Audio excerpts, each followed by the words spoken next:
Incharge మంత్రులందరికీ కూడా CM Revanth Reddy ఇప్పటికే Zoom meeting లో ఆదేశాలు ఇచ్చారు. బీ ఫామ్లు ఇవ్వాలి అన్న నేపథ్యంలో ఇక వరంగల్ నుంచి నవీన్ సిద్ధంగా ఉన్నారు, కరీంనగర్ నుంచి శ్రీనివాస్ ఉన్నారు. ముందుగా వరంగల్లో నవీన్ తో మాట్లాడదాం. నవీన్.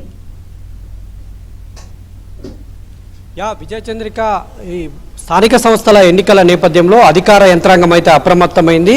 ఇవాళ షెడ్యూల్ ప్రకారం, ఎన్నికల షెడ్యూల్ ప్రకారం అయితే అధికారులు ముందుకెళ్తా ఉన్నారు. ఇవాళ ఎంపీటీసీ, జెడ్పీటీసీ స్థానాలకు నామినేషన్ ప్రక్రియలో భాగంగా అధికారులు అయితే సర్వం సిద్ధం చేశారు.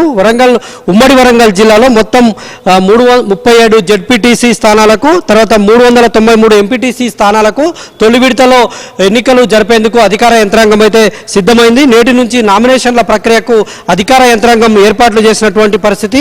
ఈ నెల 11వ తేదీ సాయంత్రం 5 గంటల వరకు నామినేషన్ల ప్రక్రియ జరగనుంది. తర్వాత మిగిలిన కార్యక్రమాలు ఉంటాయి. అయితే మొత్తం అసలు ఎన్నికలు జరుగుతాయా జరగవా అన్నటువంటి ఉత్కంఠ నేపథ్యంలో అధికార యంత్రాంగం అయితే ఏర్పాట్లు చేశారు. అయితే అధికారులు ఇవాళ నామినేషన్స్ తీసుకునేందుకు సిద్ధంగా ఉన్నప్పటికీ ఎవరు కూడా నామినేషన్లు వేసేందుకైతే ఇప్పటి వరకు రానటువంటి పరిస్థితి. ఉమ్మడి వరంగల్ జిల్లా వ్యాప్తంగా కూడా అధికారులు అప్రమత్తమై ఎన్నికల ప్రక్రియకైతే సన్నద్ధమైంది.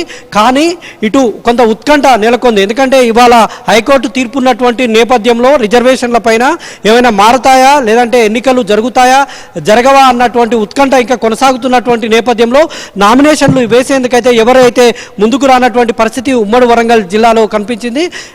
ఉమ్మడి వరంగల్ జిల్లాలో ఇప్పటికే అధికార యంత్రాంగం ప్రతి మండలంలోనూ ఎన్నికల ప్రక్రియకు సంబంధించి నామినేషన్లు తీసుకునేందుకైతే ఏర్పాట్లు చేసినటువంటి పరిస్థితి ఉంది. కానీ ఎవరు కూడా నామినేషన్లు వేయడానికైతే ఎవరూ రావడం లేదు.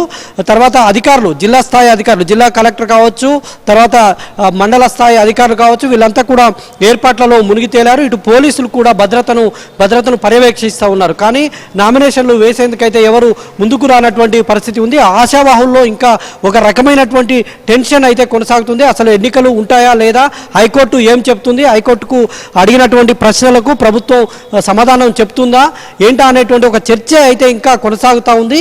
ఈ ఎన్నికలు జరుగుతాయా జరగవా అన్నటువంటి మీమాంస ఉన్నటువంటి నేపథ్యంలో ఇప్పటివరకైతే నామినేషన్స్ వేసేందుకు ఎవరు అయితే రాలేదు. ఉమ్మడి వరంగల్ జిల్లాలో మనం చూసినట్లయితే వరంగల్ జిల్లాలో 5 జెడ్పీటీసీలకు ఎన్నికలు జరిగేటువంటి అవకాశం ఉంది. తర్వాత 64 జెడ్పీటీసీలు, 64 ఎంపీపీలకు ఎన్నికలు జరిగేటువంటి అవకాశం ఉంది. అంటే సిద్ధం చేశారు అధికారులు. హన్మకొండ జిల్లాలో 6 జెడ్పీటీసీలు, 67 ఎంపీటీసీలు, 67 జెడ్పీటీసీలు. తర్వాత మహబూబాబాద్ జిల్లాలో 9 జెడ్పీటీసీలు, 104 ఎంపీటీసీలు, 104 ఎంపీపీలు, 104 జెడ్పీటీసీలు వీళ్లకు ఎన్నికలు నిర్వహించేందుకు అధికారులు సన్నాహాలు చేశారు. జనగామ జిల్లాలో మొత్తం 6 జెడ్పీటీసీలు, 70 ఎంపీపీలు, 70 జెడ్పీటీసీలకు ఎన్నిక జరిగేందుకు అధికారులు ఏర్పాట్లు చేశారు. భూపాలపల్లి జిల్లాలో 6 జెడ్పీటీసీలు, 58 ఎంపీటీసీలు, ఎంపీపీలు, 58 జెడ్పీటీసీలు ఈ విధంగా ఏర్పాట్లు చేశారు. తర్వాత ములుగు జిల్లాలోనూ 5 జెడ్పీటీసీలు, తర్వాత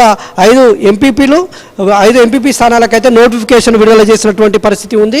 అయితే హైకోర్టు తీర్పు నేపథ్యంలో ఈ అధికారులు అయితే అన్ని ఏర్పాట్లు చేశారు. కానీ హైకోర్టు తీర్పు ఏం చెబుతుందన్నట్టు ఉత్కంఠ ఉన్నటువంటి నేపథ్యంలో ఇప్పటివరకు నామినేషన్లు వేసేందుకైతే ఎవరూ రాలేదు. ఒకవైపు అధికారులు, జిల్లా స్థాయి అధికారులు, ఇటు కలెక్టర్లు కూడా పర్యవేక్షణ చేస్తూ ఉన్నారు.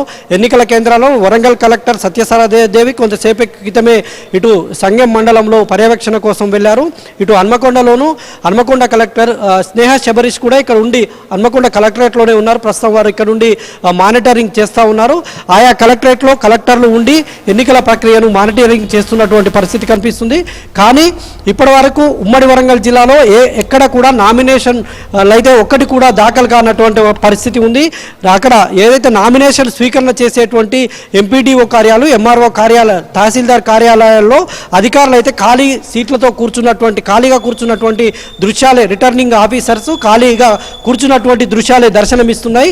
కానీ ఇప్పటి వరకు రాజకీయ నాయకులు మాత్రం అటువైపుగా వెళ్ళడం లేదు. ఇటు బీఆర్ఎస్ కానీ, కాంగ్రెస్ కానీ, బీజేపీకి సంబంధించినటువంటి నాయకులు ఎవరు కూడా ఇటు నామినేషన్ల వైపు చూడడం లేదు. ఎవరు కూడా ఇప్పటి వరకు ఇక్కడికి రావడం లేదు. అందుకనే ఖాళీగా ఏదైతే నామినేషన్ స్వీకరణ కేంద్రాలు ఉన్నాయో, రిటర్నింగ్ రిటర్నింగ్ ఆఫీసర్ కేంద్రాలు ఆఫీసులు అవన్నీ కూడా ఖాళీగా దర్శనమిస్తున్నటువంటి పరిస్థితే మనకు కనిపిస్తూ ఉంది. అందరూ ఆశావాహులందరూ కూడా టీవీలకు అతుక్కుపోయి కూర్చుంటున్నారు. టీవీలలో ఎప్పుడు ఏం జరుగుతుందన్నటువంటి అప్డేట్ వస్తుంది కాబట్టి వాళ్ళు టీవీలో కాసేపట్లోనే హైకోర్టులో విచారణ ప్రారంభం కానుంది రిజర్వేషన్ల పైన. కాబట్టి రిజర్వేషన్లు మారుతాయేమో అన్న ఉత్కంఠ అయితే ఇంకా కొనసాగుతుంది. ఆ నేపథ్యంలోనే వీళ్ళంతా కూడా నామినేషన్ కేంద్రాల వైపు అయితే ఎవరు రావడం లేదు. అంతా టీవీలకు అతుక్కుపోయినటువంటి దృశ్యాలే మనకు ఉమ్మడి వరంగల్ జిల్లాలో కనిపిస్తున్నాయి.